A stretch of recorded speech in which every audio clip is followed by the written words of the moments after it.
What's going on, everybody? My name is Tango, and today I'm going to show Alex how to do a half sleeve. We're going to draw the half sleeve out. The elements will be koi fish, cherry blossoms, and water. I'm going to show Alex how to draw water, lay out the whole half sleeve on his arm, and I'll explain everything to him. So I drew the koi fish separately, and right now I'm just sizing it up to this paper. So once I print it, I'm going to size it up in your arm. The size of the koi is very important because it's like a canvas. If this is a canvas, you want the koi fish to be in the middle, big enough where people can see it, and then you can now add waves and cherry blossom, and it'll wrap the arm like that. Okay, so we're about to size this up real quick. I'm not wearing a tank top, so to make it easier, I'm gonna borrow somebody's sexy apron right now. What do you guys think? Y'all like this?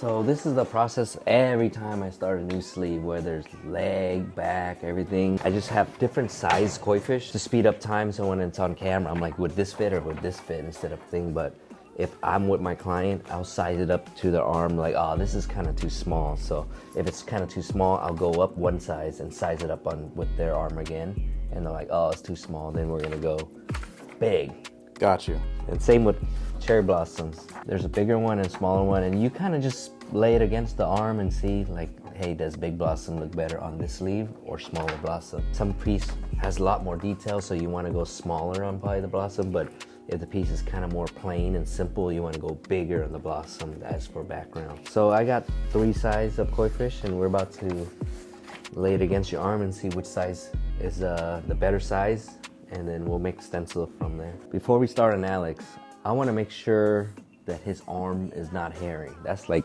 you know, before I clean his arm and everything, I want to make sure, is it hairy? Because if it's hairy, then I'll clean him up, then I'll shave him to make sure I have a smooth surface. I'm just gonna clean up his arm with some green soap. Even though you're not even working down here, just clean the whole arm, clean everything off. All right, now that it's clean, dry it and give it a nice rub.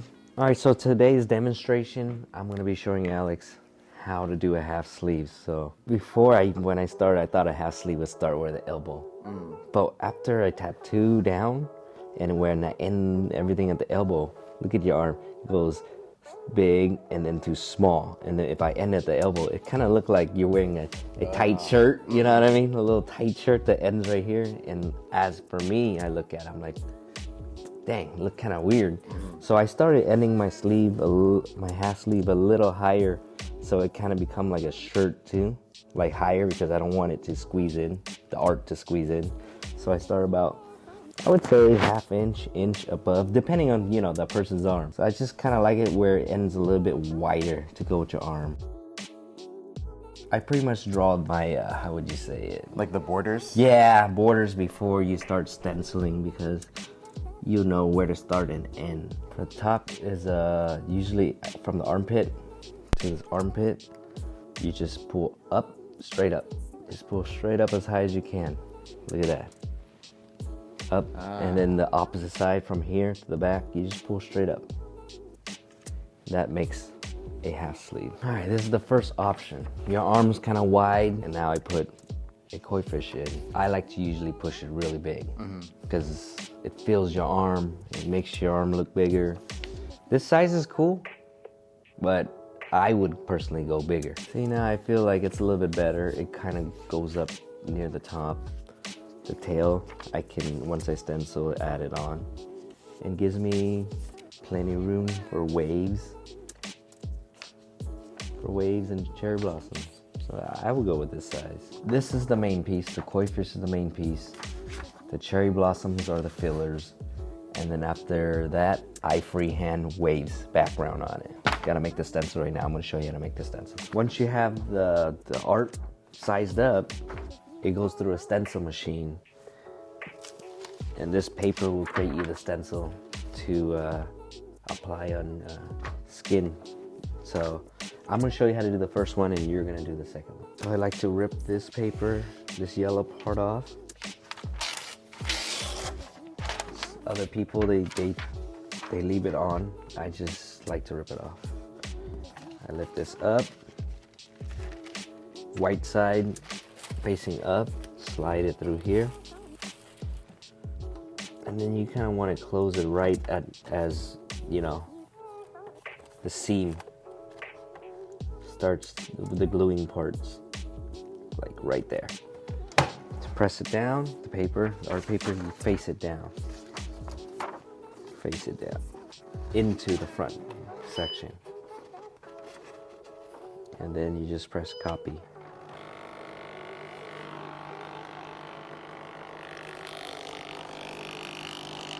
Check this out.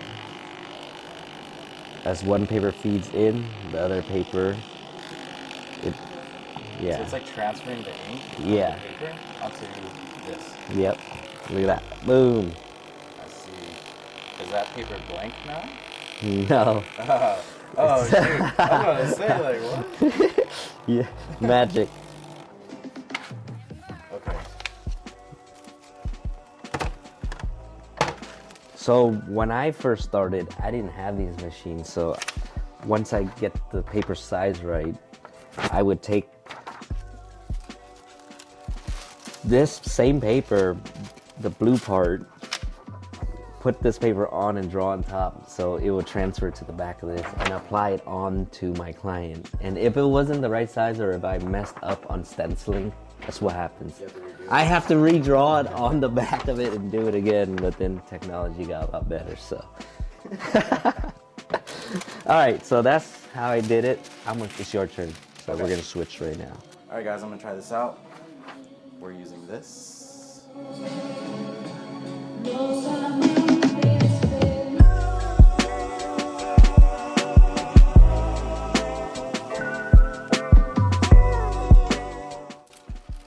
There it is. All right, now that the stencil is made, I got these cherry blossom cutouts, so whatever I need, I just pick from it. Instead of having individually cut, it's gonna be all over the place. Get it, sometimes someone sits down hard, the wind blows at your blossom paper, these little paper fly all over the place, so I like to connect it like this. Makes it pretty cool. I just rip whatever I need. The koi fish is bigger, so wasn't able to get the tail in. Usually you have to print another piece and then do the stencil, then combine the tail as one whole piece. But it's just the tail to me.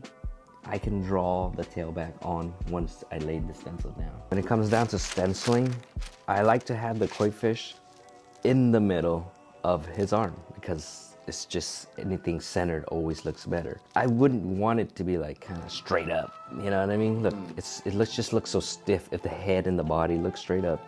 So even though it's centered, once you find out the center of the arm, you kind of want to give it a little twist.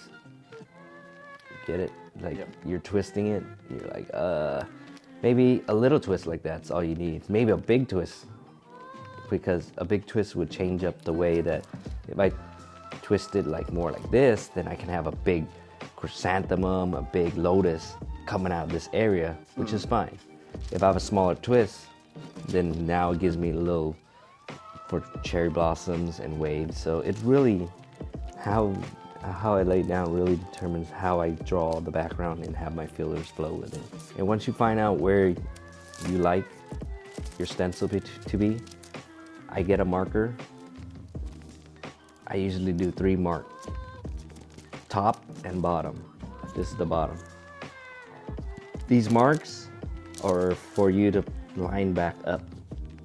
Once I pull this off, once I apply the stencil solution, I'm gonna find my way back to connect this to the top, and that's how I get the same position. Once you like it where it is and then you pull it off, how are you gonna put it back? How would you put it back? You have to lay some blueprint down, and that's what I do. So I got the stencil solution. I'm gonna fill up this half paper towel. Wanna introduce yourself? Hi, my name is Boo. Come in the frame. Yo, what's up, guys? My name is Boo. This is my boy right here. All right, so back to where we were. I got the stencil solution, and I'm gonna pretty much wet the whole area that I know I'm gonna be end up stenciling. Just enough when you see that little shiny glossy. Once you line it up, just tap the top right there. Then you go down here, you find where, see, connected, tap it again. And it's kind of like tape. Work the middle from the center and just push it to the side. With the same napkin that you used to apply the solution, give it a little wipe. See, look at this, see? It's coming out. This will give it a nice thick, this stencil will stick to the end. It's gonna go home with you. You see me pushing? I'm pushing very light. If you push hard, it's gonna rip. If you're new to stenciling, maybe just tap it. Because I laid my stencil down very smooth already, so I don't have these rimply bumps. And so I can do a light pull. But if you lay it and it's all wrinkly, like crazy wrinkly, you push it, these wrinkles just gonna tear off. All right, look at that. After I laid it down. So the best part about stenciling is tearing it off. Tearing the stencil paper off. It's kind of cool. Look at that. All right, now that the koi fish is on, I'm just gonna reconnect the tail. And Murph.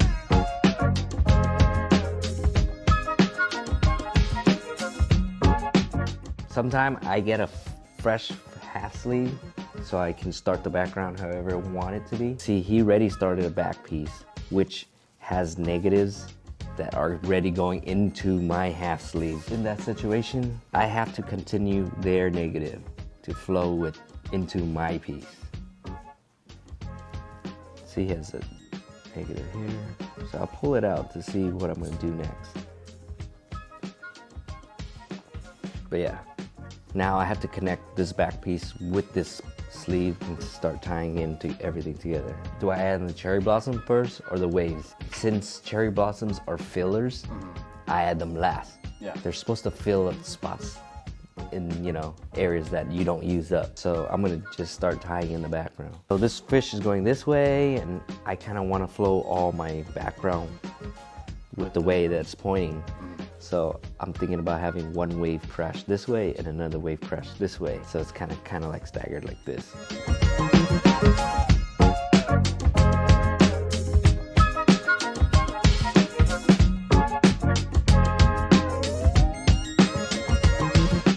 I pulled the negative line all the way over here and actually just connecting it down to the end of the sleeve.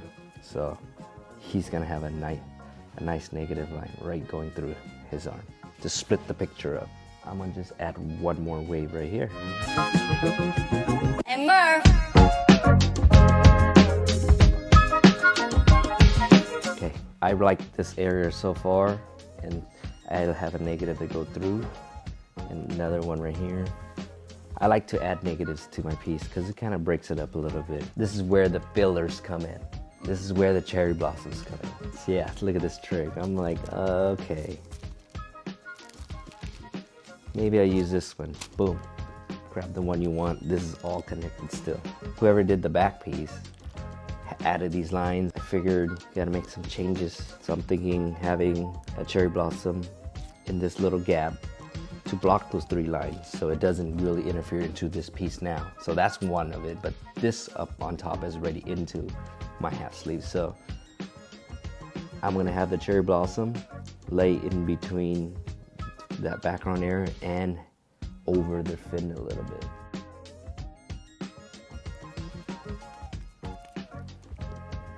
There you go. So the first cherry blossom is there. I think another blossom will look pretty nice right here, right on top. Or here. You want to spread it out a little bit. So.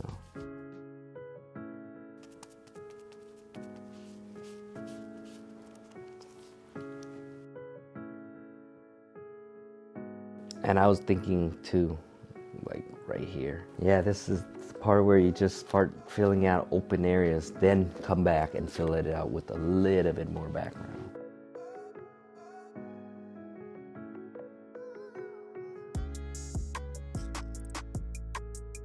How many blossoms can you have? Honestly, you can have as much as you want, as long as you make it look nice, really. I'm almost there. I just need to make it better. All right, so down here needs another negative.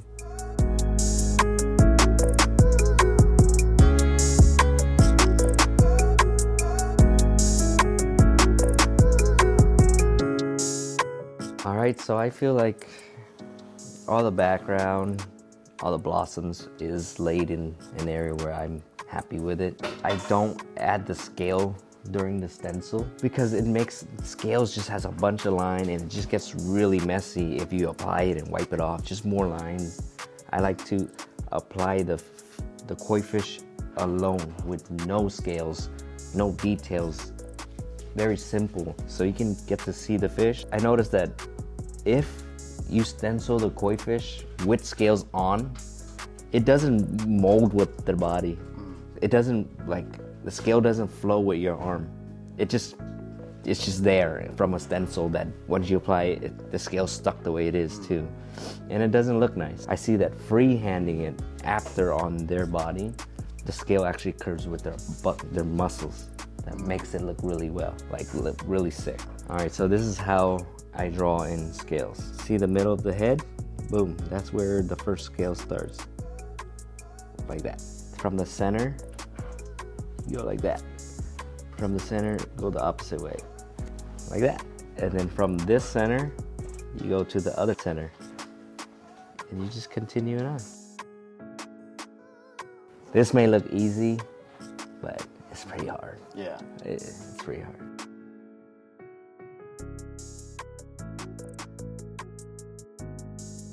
So the scales are done on the top of the body. Then you have the tail area, which has a negative running through too.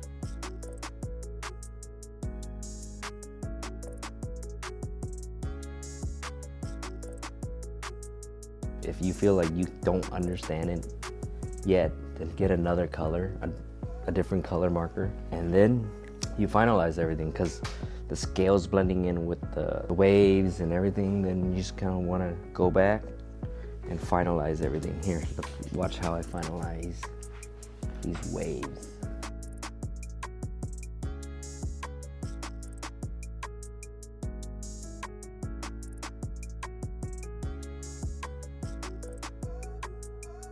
The stenciling part is done. We got a half sleeve, koi fish, cherry blossoms, and waves.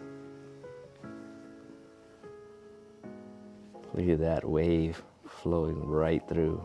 Connecting, seeing this from the back, you have to continue it all the way through. This is another artist, I'm doing this. You can't just end this negative line that they have, cut it and then add your piece in. You have to continue their flow. That's what I do. It's just, I don't know, to me it's by law. Just continue to flow. It's art, whatever. All right, you guys saw the process from start to finish, creating the stencils, putting the stencil on, and then drawing all the fine details, putting the background in, and connecting it to the back piece. Let me know what you guys think in the comment section down below, and make sure to follow all of the Inkvesta family. That will be in the description. We'll see you guys very soon for the next video. I'm out. Peace.